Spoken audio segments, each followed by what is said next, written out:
Muito bem, pessoal. Quando nós meditamos sobre a existência, é muito categórico que tenhamos a visão de que estamos vivendo uma simulação. A vida ser uma simulação, ela parte já de uma literatura científica de alto gabarito, de professores, PhDs, de universidades internacionais, matemáticos, físicos, programadores. Existe um grupo da alta cúpula intelectual, científica, que entende a possibilidade da nossa realidade ser uma simulação, uma programação. E esse processo intelectual, ele é também resultante, de uma norma perceptiva que deriva da religião. A religião terá por base o conceito, a religião terá por base o conceito de que nós estamos vivendo um cenário projetado para o aprendizado do espírito e da alma.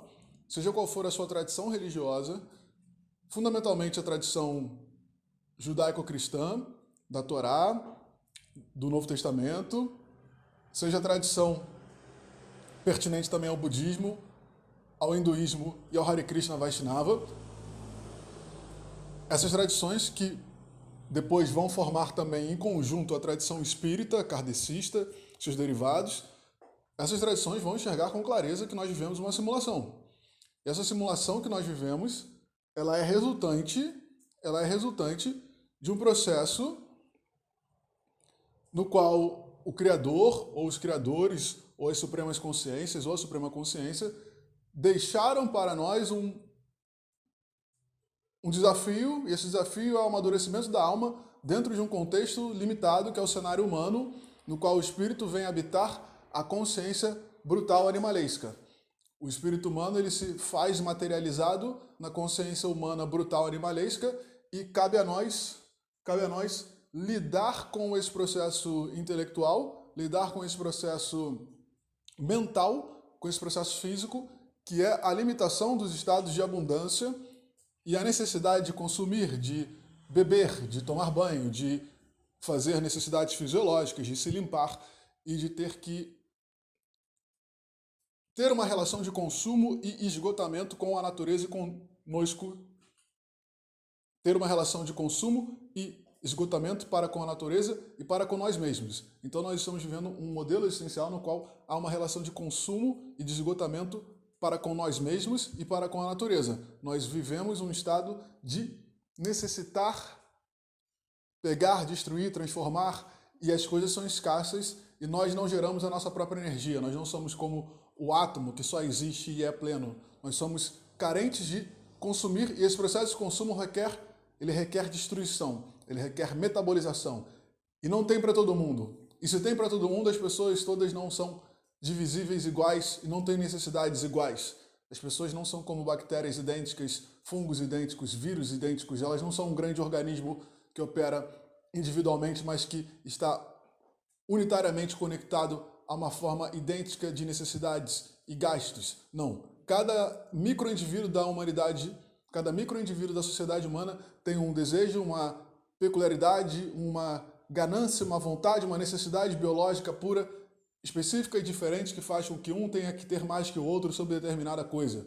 Um quer mais que o outro sobre determinada coisa. Um quer diferente do outro. Essa individualização sobre uma corrente de espécies é talvez o fator categórico da estrutura humana que faz com que haja uma grande diferenciação no consumo de bens e na necessidade de serviços. E esses bens e serviços são escassos e a nossa escassez é o fatídico fator fatal. Nossa escassez é o fatídico fator fatal de nós mesmos. Então, o conceito da simulação ele pressupõe que nós estamos em uma sociedade mais avançada, uma sociedade mais evoluída. E a sociedade coloca sobre você um capacete, coloca sobre você uma tecnologia que te permite acessar esse mundo e você constata isso pelo próprio fator de você observar a sua própria consciência.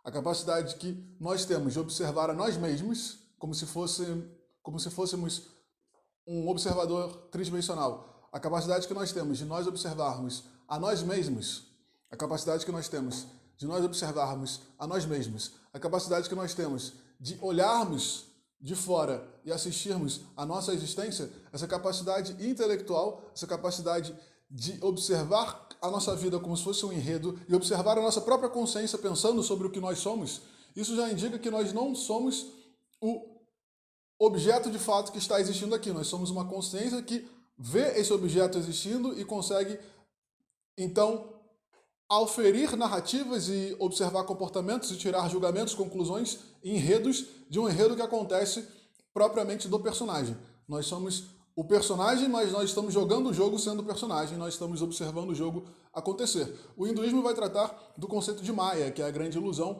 que isso aqui tudo é uma grande ilusão, e essa Maya ela é uma manifestação da ilusão em larga escala, e essa Maya que manifesta a ilusão de larga escala, ela tem por objetivo desfazer o véu da miragem, você precisa alcançar a verdade novamente. E em estrutura parecida, a tradição hebraica vai dizer que Elohim, que Javé, que Yahweh, que El, que o grande Deus supremo dos hebreus, que eram deuses diferentes que foram amalgamados em um único Deus, conforme o tempo se passou, vai dizer que esses deuses, ou que esse Deus, ele esconde a sua face. Javé, Yahweh, vai dizer para Moisés em Êxodos que ele esconde a face do seu povo. O povo terá que buscá-lo, mas que será necessário que o povo se dedique, porque ele se esconderá, ele não se revelará. Então, essa é uma manifestação. Inclusive, nessa mesma passagem em Êxodos, Moisés clama para que Deus venha com ele na caminhada do deserto, e ele diz que ele mesmo não pode ir, mas que uma das faces dele irá com o povo. Uma das faces, a face é um aspecto, né? Uma das manifestações dele